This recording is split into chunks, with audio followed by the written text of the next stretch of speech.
Level 1. Trash. Mario Balotelli. Every great legend starts somewhere, and sometimes that somewhere is a burning bathroom. Mario Balotelli was football's wild experiment in wasted potential, the rare talent who seemed allergic to stability. At Manchester City, Inter Milan, and AC Milan, he showed flashes of brilliance that made defenders panic. That Euro 2012 semi-final against Germany. 2 goals, muscles flexed, destiny in motion. For one night, it felt like Italy had a new superstar. Then the fireworks literally began. He skipped training, argued with managers, fought teammates, and lit up more headlines than scoreboards. Pep Guardiola wouldn't touch him. Jose Mourinho once said he was unmanageable, and Liverpool learned that his best position might have been front page news. He represents the bottom level of the legend ladder, the cautionary tale, the kind of player people remember, not for what he achieved but for what he threw away. He had the physique of a champion and the discipline of a TikTok trend. Every time greatness knocked, ego answered the door. And yet, you couldn't look away, because even in the chaos, he was entertaining. Level 2. Bad. Nigel De Jong. If football had a ministry of violence, Nigel De Jong would have been its first employee of the month. The Dutch midfielder built a career out of doing the dirty work nobody else wanted to do. Tackles, interceptions, intimidation. He wasn't flashy, he wasn't poetic, but when the whistle blew, you always knew someone was going to limp away. His defining moment came in the 2010 World Cup final, the karate kick on Spain's Xabi Alonso, a chest-high boot that somehow earned only a yellow card and an eternity of memes. That single image became De Jong's entire legacy, not the 2011 FA Cup he lifted with Manchester City, not his Serie A run with Milan, not even his decade-long reliability for the Netherlands, just that flying boot.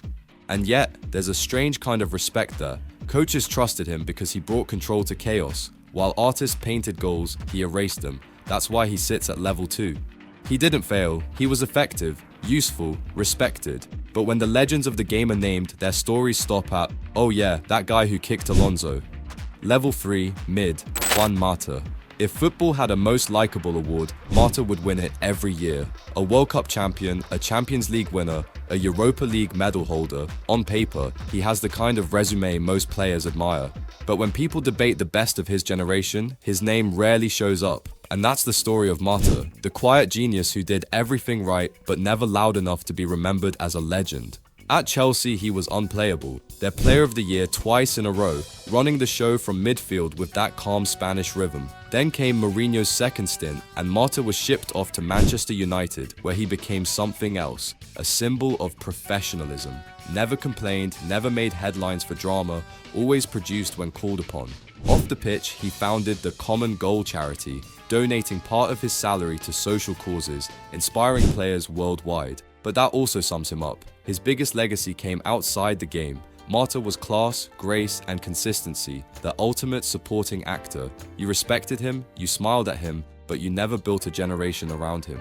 Mesut Ozil. He didn't play football, he painted it. Every pass had a brushstroke, every assist looked like something drawn in slow motion. His vision at Real Madrid turned Cristiano Ronaldo into a goal machine, and his start at Arsenal felt like the rebirth of artistry in England. For years, he was the poster boy of pure creative football. No shouting, no ego, just elegance. But beauty alone isn't enough to stay immortal. Ozil's brilliance faded fast. At Arsenal, he became the lightning rod for criticism. Lazy, inconsistent, missing in big games. The truth was more complex. He worked within his own rhythm, not lazy, just selective. When the world pressed high, he strolled through. But when results dipped, that calmness looked like indifference. Off the pitch, his career turned political. His criticism of the German Federation after the 2018 World Cup fallout split public opinion. And once he left Europe, it was over. No redemption arc, no grand farewell. He defined moments but not generations. He was unforgettable in glimpses. That flick against Napoli, those assists for Ronaldo, that left foot curl nobody else could see. But football moves fast, and his era passed before he realized it. His football was magic, delicate, beautiful, and destined to disappear once the lights dimmed. Level 4, okay, Fernando Torres. At one point, Torres was the striker, Liverpool's number 9, fast as lightning, deadly in front of goal, adored by the cop. In 2008, defenders feared him more than anyone. Pure instinct, explosive acceleration, and that trademark finish across goal. He made it look easy, and when Spain dominated world football, Torres delivered too. Euro 2008 winner, World Cup 2010, Euro 2012, medals stacked like grocery bags. But it didn't last. His £50 million move to Chelsea in 2011, then a British record, became a slow-motion heartbreak. The pace dipped, the confidence vanished, and the goals dried up. For years, he looked like a ghost of himself. But football has a funny way of giving second chances. His goal at Camp Nou in the 2012 Champions League semi-final, the one that sealed Chelsea's miracle run, was redemption in one sprint. Undeniably, his legend lives in snapshots, not seasons. A career that soared too early and fell too fast, but left behind moments that still give you goosebumps.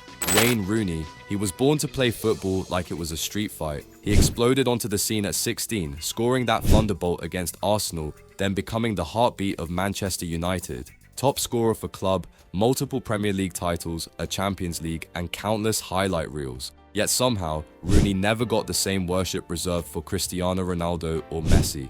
He was raw, emotional, all grit and grind, played everywhere, striker, midfielder, even fullback at times. His versatility kept him valuable but blurred his legacy. Fans saw reliability more than magic. He broke records but didn't define an era. A working-class warrior who gave everything even when nobody gave him the glamour. Eden Hazard. At his best, Hazard played football like a magician walking through traffic, calm, smiling, and completely untouchable. For 6 glorious years at Chelsea, he was the league's chaos generator. Defenders doubled up, kicked, grabbed shirts, it didn't matter. He'd still glide past them like he was skating on glass. Between 2014 and 2019, he was the Premier League's headline act. He won 2 league titles, 2 Europa Leagues, and a PFA Player of the Year award, but the trophies never told the full story. What defined him was control. Every feint, every touch was so smooth that crowds gasped before he even reached the box. When he scored that solo goal against Arsenal in 2017, shrugging off half their defense, it felt like watching a kid embarrass adults. Then came the dream move to Real Madrid, and the dream died almost instantly. Injuries, surgeries, and fitness issues reduced him to a spectator. In 4 seasons, he barely played 100 games. The man who once looked indestructible at Chelsea vanished under the spotlight of Madrid. His peak was world-class, but too short to reach legend status. He was a spark, not a flame, one of those players who didn't dominate an era, but owned every second of his prime. And for those who watched him live, that was more than enough. Didier Drogba. There are clutch players, and then there's Didier Drogba, the man who turned pressure into a performance art. You could spend 90 minutes thinking he'd done nothing, and then out of nowhere, he'd rise like a thunderstorm and flip the match on its head. That was Drogba's trademark. At Chelsea, he became the heartbeat of a team built on power and resilience. In finals, he was inevitable. It didn't matter if it was the FA Cup, League Cup, or Europe's biggest stage. Drogba's name always found the scoreboard.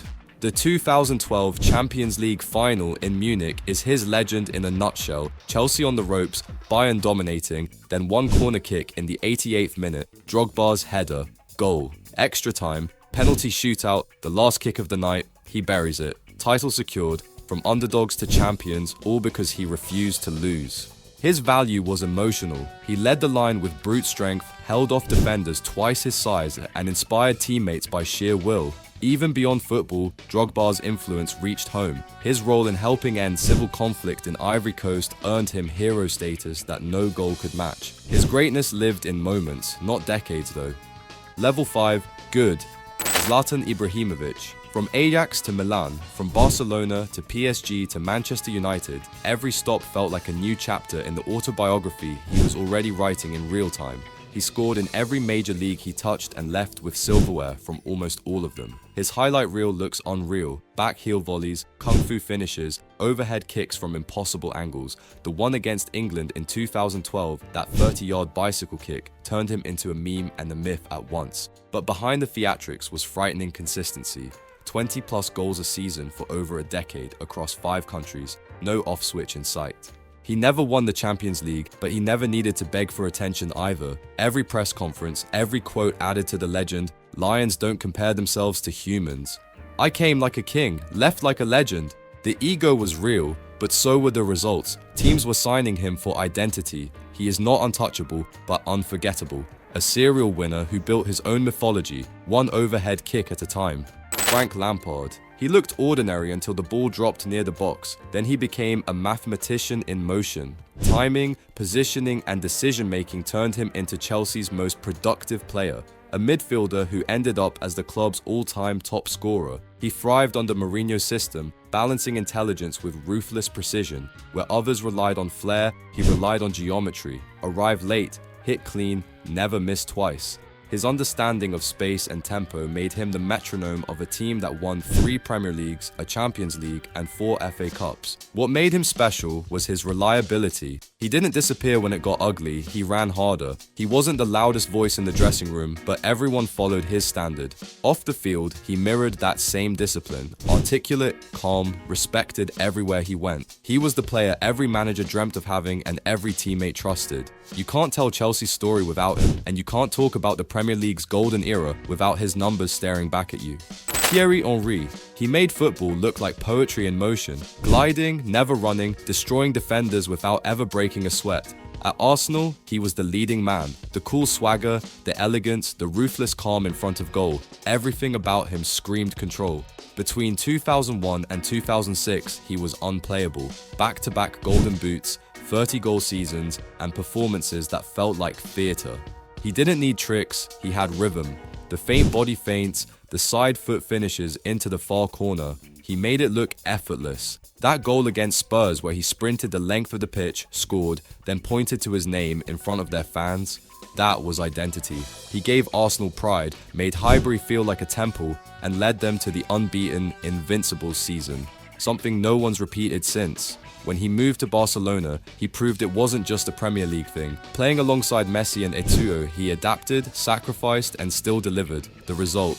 A historic treble in 2009, completing his career trophy cabinet in style. What made him special was how he inspired goals. The way he moved created chaos. The way he spoke created belief. Off the pitch, he carried himself with quiet authority. Respected, never scandalous, always class. Level 6. Great. Ronaldinho. This guy was performing joy, the grin, the no-look passes, the samba rhythm. It all felt like football itself was smiling back. When he arrived at Barcelona in 2003, the club was in chaos. Within 2 years, he turned them into Europe's most entertaining team and won the Ballon d'Or. Every touch felt rehearsed by the gods. The elastico, the toe flicks, the way he could dribble through entire defenses without breaking stride. Ronaldinho made defenders question their careers. His 2005 performance against Real Madrid at the Bernabeu ended with Madrid fans applauding him. That never happens. He lifted 2 La Liga titles, a Champions League, and a World Cup with Brazil, but his impact wasn't measured in trophies. It was in smiles, YouTube compilations, and millions of kids trying to pull off impossible tricks in backyards. His downfall was just as human. Nightlife, lost motivation, and a short prime that burned too bright. He is level 6 because his influence outlived his peak. He changed how the world felt about football. Andres Iniesta. If football had a heartbeat, it would sound like Andres Iniesta's first touch. He controlled games through silence. At Barcelona and with Spain, he was the glue that held artistry and discipline together. He won everything. 4 Champions Leagues, 9 La Liga titles, 2 Euros, and the 2010 World Cup. And that World Cup final in Johannesburg, 116th minute, extra time, ball falls to Iniesta, goal. The calmest man in a stadium of chaos gave Spain its greatest moment. He never needed the spotlight, it found him naturally. Opponents said he was impossible to tackle because he didn't play with patterns. He flowed. Pep Guardiola once said, "If you love football, you love Iniesta." He embodied simplicity done perfectly. Zinedine Zidane. There's grace, and then there's Zidane. Every touch, every turn looked like choreography. He was the footballer painters would have invented, all balance and calm under pressure. From the 1998 World Cup final, where his 2 headers buried Brazil, to that 2002 Champions League volley for Real Madrid, Zidane turned major finals into galleries. Even his mistakes became iconic. The 2006 headbutt, a moment of rage that somehow made his story feel complete. He won everything: Ballon d'Or, World Cup, Euros, Champions League. then retired, came back as a coach, and won 3 consecutive Champions League titles with Real Madrid, something no one else has done in the modern era. His legacy is about moments that feel eternal. He played football with elegance and ended careers with one turn. Level 7, GOAT, Pele. Before endorsements, before global TV deals, there was a teenager from Brazil making the world stop to watch. By 17, he had already won a World Cup. By 30, he had 3 of them, a record that still stands. When people say the beautiful game, they're really describing how Pele played it. His control, strength, and vision made him a complete forward decades before the term existed.